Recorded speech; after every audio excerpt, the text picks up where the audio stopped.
Hello hi എല്ലാവർക്കും നമസ്കാരം. ഞാൻ ജോസ് കല്ലുകാരൻ. 16 വർഷമായിട്ട് വൈൽഡ് ലൈഫ് ഫോട്ടോഗ്രാഫി ചെയ്യുന്നു.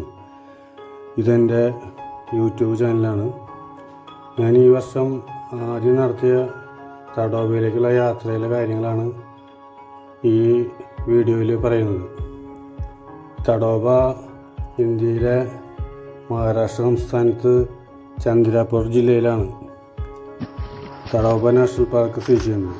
മഹാരാഷ്ട്രയുടെ ഏറ്റവും വലിയ ദേശീയ ഉദ്യാനമാണിത്.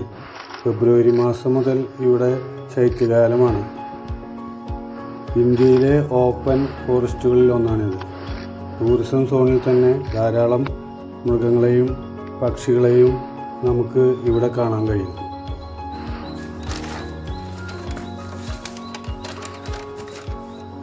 ആദ്യ സഫാരി കാലത്ത് 6:30 തുടങ്ങി.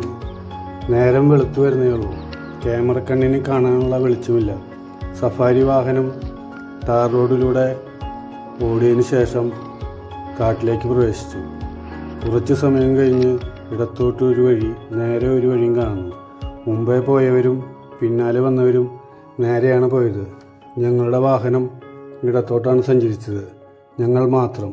സൂര്യപ്രകാശം സ്വർണ്ണരശ്മിയായി കാനന വീതിയിലേക്ക് ഒഴുകി എത്തിക്കൊണ്ടിരിക്കുന്നേയുള്ളൂ. പെട്ടെന്ന് സീറ്റിൻ്റെ പിറകിലിരുന്ന എൻ്റെ സഹയാത്രികൻ ഹാരിസ് വിളിച്ചു പറഞ്ഞു, ലെപ്പേഡ്. ഞാൻ കാടിൻ്റെ ചുറ്റും നോക്കി. ഒന്നും കാണുന്നില്ല. ലെപ്പേഡ് ഇരിക്കുന്നത് ഞങ്ങൾക്ക് പോകേണ്ട വഴിയുടെ ഒത്തുനടുക്കാണ്. നേരത്തെ കണ്ടുകൊണ്ട് ഒരു 50 മീറ്ററിനപ്പുറം വാഹനം നിർത്താൻ പറ്റി. ഒരു പൂച്ചയെപ്പോലെ പുള്ളിപ്പുലി ഇരിക്കുന്നു. ഞാൻ എന്നെ തന്നെ ഒന്ന് നുള്ളി നോക്കി. മായക്കാഴ്ചയാണോ? യാതൊരു ക്രൂരഭാവവും മുഖത്തില്ല. ഒരു 15-20 മിനിറ്റ് നേരം ലെപ്പേഡ് ചെരിഞ്ഞും മറിഞ്ഞും കളിയിൽ ഏർപ്പെട്ട് ഞങ്ങൾക്ക് മറക്കാനാകാത്ത കുറേ കാഴ്ചകൾ തന്നു. സാധാരണഗതിയിൽ ഇങ്ങനെ സംഭവിക്കുന്നത് മഹാഭാഗ്യമാണ്.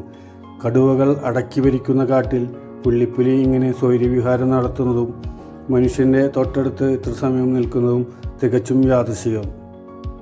ഞങ്ങൾക്ക് മാത്രമാണ് കാട് കാഴ്ച സമ്മാനിച്ചത്. മറ്റു 2 വാഹനങ്ങൾ പിറകോളം വന്നപ്പോൾ തന്നെ ലെപ്പേഡ് അവർക്ക് കാഴ്ച നൽകാതെ ഉൾക്കാട്ടിലേക്ക് മറഞ്ഞു കഴിഞ്ഞിരുന്നു.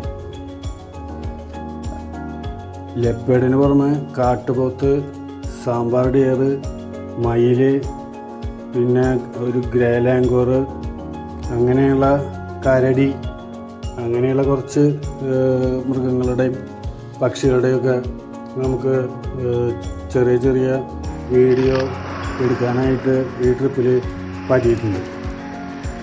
അപ്പോൾ ഫസ്റ്റത്തെ ഒരു വീഡിയോ ആണ്. മുമ്പൊക്കെ ചെറിയ ചെറിയ ഷോട്ടുകളാണ് ഞാൻ ഇട്ടിരുന്നത്. അപ്പോൾ ഇതൊന്ന് കണ്ടു നോക്ക്. നിങ്ങൾക്ക് ഇഷ്ടപ്പെട്ടെങ്കിൽ ലൈക്ക് ചെയ്യാനും അതുപോലെ തന്നെ എൻ്റെ ചാനൽ സബ്സ്ക്രൈബ് ചെയ്യാനും മടിക്കരുത്.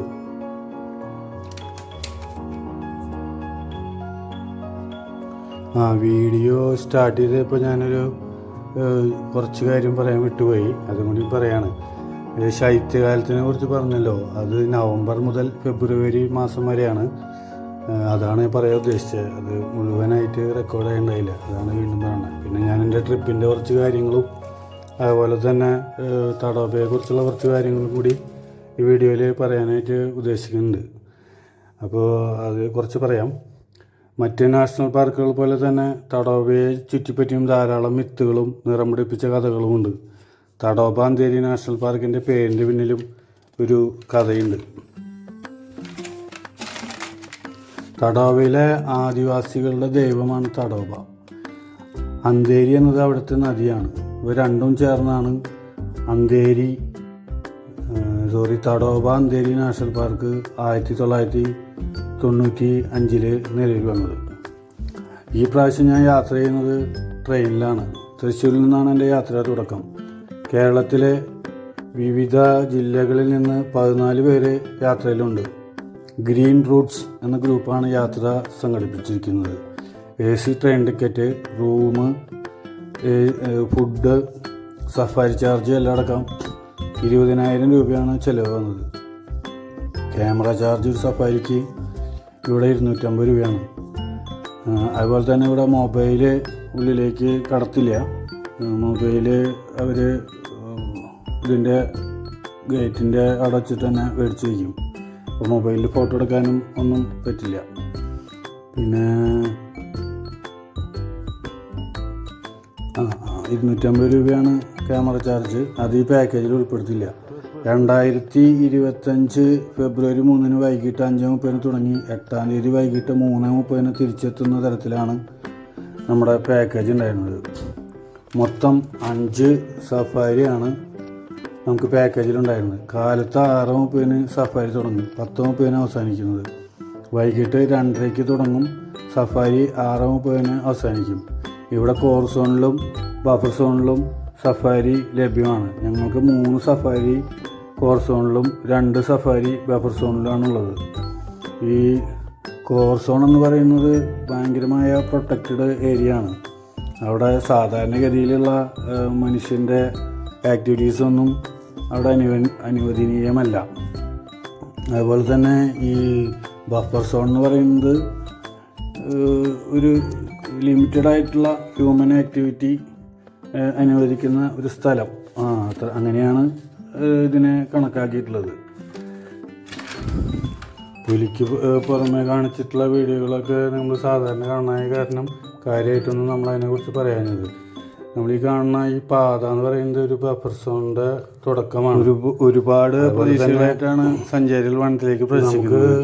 ഇവിടെ ഇപ്പോൾ നിങ്ങൾ കാണുന്നത് ഒരു പുലി ക്രോസ് ചെയ്യുന്ന ടൈഗർ ക്രോസ് ചെയ്യുന്നു വിചാരിച്ചിട്ട് ആൾക്കാർ വണ്ടിയായിട്ട് കാത്തിരിക്കുന്നതാണ്. എന്തായാലും നമുക്ക് ടൈഗറിൻ്റെ വലിയ കാര്യമായിട്ടുള്ള വീഡിയോ പടങ്ങളൊന്നും കിട്ടിയില്ല. 2-3 എണ്ണത്തിനെ കാണാൻ കഴിഞ്ഞു. കാട് അങ്ങനെയാണ്, നമുക്ക് എപ്പോഴും നമ്മൾ വിചാരിച്ച ഇതുകളൊന്നും കിട്ടിക്കൊണ്ടൊന്നും ഇല്ല.